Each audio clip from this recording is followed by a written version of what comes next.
बहुत समय पहले एक छोटे से गांव में एक बूढ़ी माँ रहती थी।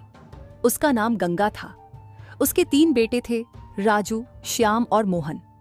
गंगा देवी बहुत दयालु और मेहनती थी, लेकिन उसके तीनों बेटे बिल्कुल अलग स्वभाव के थे। गंगा देवी ने अपने जीवन भर मेहनत करके अपने बेटों की परवरिश की थी। उसने हमेशा उन्हें अच्छे संस्कार और सच्चाई का पाठ पढ़ाया, लेकिन तीनों बेटे अपनी अपनी दुनिया में व्यस्त थे। राजू ने कहा, मैं सबसे बड़ा हूँ, मुझे मेहनत करने की क्या जरूरत। श्याम ने कहा, दिमाग लगाओ, मेहनत से ज्यादा चतुराई जरूरी होती है। मोहन ने जवाब दिया, माँ ने हमें जो सिखाया है वो ही असली धन है।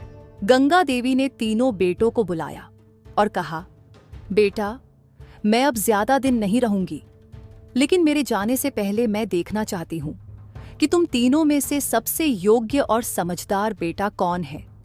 तीनों बेटे चौंक गए। माँ, हमें क्या करना होगा? मोहन ने जवाब दिया, मैं तुम्हें एक परीक्षा दूंगी।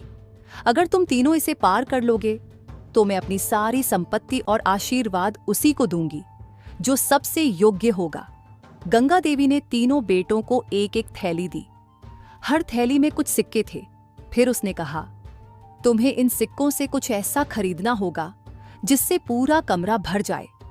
कल सुबह मैं देखूंगी कि किसका कमरा सबसे अच्छा भरा हुआ है। तीनों बेटे सोच में पड़ गए। यह कैसी परीक्षा थी, लेकिन उन्हें अपनी मां की बात माननी थी, इसलिए वे बाजार की ओर निकल पड़े। मैं सबसे सस्ता सामान खरीदूंगा ताकि सारा कमरा भर सके। राजू ने सोचा।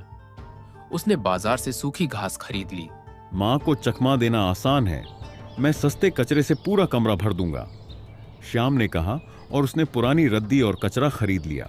मैं कुछ ऐसा खरीदूंगा जिससे कमरा न सिर्फ भरे बल्कि रोशन भी हो, मोहन ने कहा, और उसने एक छोटा सा दिया और एक अगरबत्ती खरीदी। अगली सुबह गंगा देवी ने बाटों के कमरे देखे। यहाँ तो घास भरी है, लेकिन बदबू भी आ रही है। उसने राजू के कमरे में कदम रखते हुए कहा, माँ, कमरा तो भर गया ना? राजू ने जवाब दिया। गंगा देवी श्याम के कमरे में गई। यह क्या? कचरे से कमरा भर गया, लेकिन इससे तो गंदगी फैल गई। माँ देखो, कमरा पूरा भरा है, श्याम ने कहा। अब गंगा देवी मोहन के कमरे में गई। वहां अंधेरा था। अरे, यहाँ तो कुछ नहीं है। मोहन ने दिया जलाया। पूरा कमरा रोशनी से भर गया और अगरबत्ती से एक सुखद सुगंध फैल गई। मोहन, तुमने सही सोचा। कमरा भरना सिर्फ जगह लेने का नाम नहीं है, बल्कि कुछ ऐसा लाना चाहिए जिससे सबको खुशी मिले। मुझे समझ आ गया माँ, सिर्फ दिखावा काफी नहीं, राजू ने कहा। मैंने सोचा था कि चालाकी ही सब कुछ है, लेकिन असली समझदारी कुछ और होती है, श्याम ने कहा। गंगा देवी ने तीनों बेटों को उनके कमरों का परिणाम दिखाया। राजू और श्याम को अपनी गलती का एहसास हो चुका था, लेकिन वे इस परीक्षा से संतुष्ट नहीं थे। माँ, क्या एक बार की परीक्षा से ही यह तय हो सकता है कि हम में से कौन सबसे योग्य है? हाँ माँ, हमें भी एक और मौका मिलना चाहिए। गंगा देवी ने कुछ देर सोचा और फिर कहा, ठीक है, मैं तुम तीनों को एक और परीक्षा दूंगी। कल सुबह तुम तीनों को जंगल में जाना होगा और वहां से कुछ ऐसा लाना होगा जो इस परिवार के लिए सबसे कीमती हो। राजू, श्याम और मोहन को अब यह तय करना था कि वे क्या लेकर आएंगे। अगले दिन सुबह तीनों जंगल की ओर निकल पड़े। राजू रास्ते में सोचने लगा, मुझे कुछ बड़ा और अनोखा लाना होगा जिससे माँ खुश हो जाए। उसने जंगल में घूमते हुए एक बड़ा सा शेर पकड़ने की कोशिश की ताकि उसे गांव में ले जाकर दिखा सके कि वह कितना ताकतवर है, लेकिन शेर उसे देखकर जोर से गरजा और राजू को भागना पड़ा। श्याम ने सोचा, मुझे कुछ ऐसा लाना होगा जिससे मैं अपनी चालाकी साबित कर सकूं। उसने जंगल में एक व्यापारी को देखा जो दुर्लभ जड़ी बूटियां बेच रहा था। श्याम ने अपनी चतुराई से उसे बेवकूफ बनाया और बिना पैसे दिए ही जड़ी बूटियां लेकर वापस आ गया। मोहन जंगल में एक पेड़ के नीचे बैठ गया और सोचने लगा, कुछ ऐसा चाहिए जो माँ के लिए सच में कीमती हो। तभी उसकी नजर एक घायल पक्षी पर पड़ी। उसने प्यार से पक्षी को उठाया, उसकी मरहम पट्टी की और उसे अपने साथ लेकर घर लौट आया। शाम को तीनों वापस लौटे। गंगा देवी ने पहले राजू से पूछा, बेटा तुम क्या लाए? माँ, मैंने जंगल में एक शेर को पकड़ने की कोशिश की थी, लेकिन वह बहुत खतरनाक निकला, इसलिए मैं खाली हाथ लौट आया। गंगा देवी ने सिर हिलाया और फिर श्याम की ओर देखा। माँ, मैं एक व्यापारी से दुर्लभ जड़ी बूटियां ले आया हूँ। ये बहुत कीमती हैं और इनसे बीमारियां ठीक हो सकती हैं।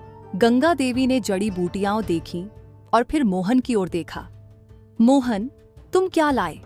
मोहन ने धीरे से अपना हाथ आगे बढ़ाया, जिस पर वह छोटा सा घायल पक्षी बैठा था। माँ, मुझे जंगल में यह घायल मिला। मैंने इसका इलाज किया और इसे अपने साथ ले आया। यह अब ठीक हो रहा है। गंगा देवी ने प्यार से पक्षी को देखा और कहा, बेटा, ये केवल एक पक्षी नहीं है, ये तुम्हारी दयालुता और सच्चे दिल का प्रमाण है। तुमने इस परीक्षा को सबसे अच्छे तरीके से पूरा किया है। श्याम ने आपत्ति जताई। लेकिन माँ, मैंने भी कुछ बहुत कीमती लाया है। गंगा देवी ने मुस्कुराकर कहा, हाँ, लेकिन तुमने इसे छल से लिया। जो चीज दूसरों को ठगकर मिले, वह सच्ची संपत्ति नहीं होती। राजू ने सिर झुका लिया। माँ, मुझे समझ आ गया कि ताकत और दिखावे से कुछ साबित नहीं किया जा सकता। गंगा देवी ने तीनों को अपने पास बुलाया और कहा, संपत्ति या शक्ति नहीं, बल्कि अच्छाई, मेहनत और सच्चाई ही इंसान को योग्य बनाती है। अब राजू और श्याम को अपनी गलतियों का एहसास हो चुका था। वे मोहन से सीखने को तैयार थे। गंगा देवी ने संतोष की सांस ली, क्योंकि अब उसे यकीन हो गया था कि उसके तीनों बेटे सही राह पर चलेंगे। कृपया हमें सपोर्ट करें और इस चैनल को सब्सक्राइब करें। अगर आपको ये वीडियो पसंद आया हो तो कमेंट करके जरूर बताएं। आपका बहुत बहुत धन्यवाद।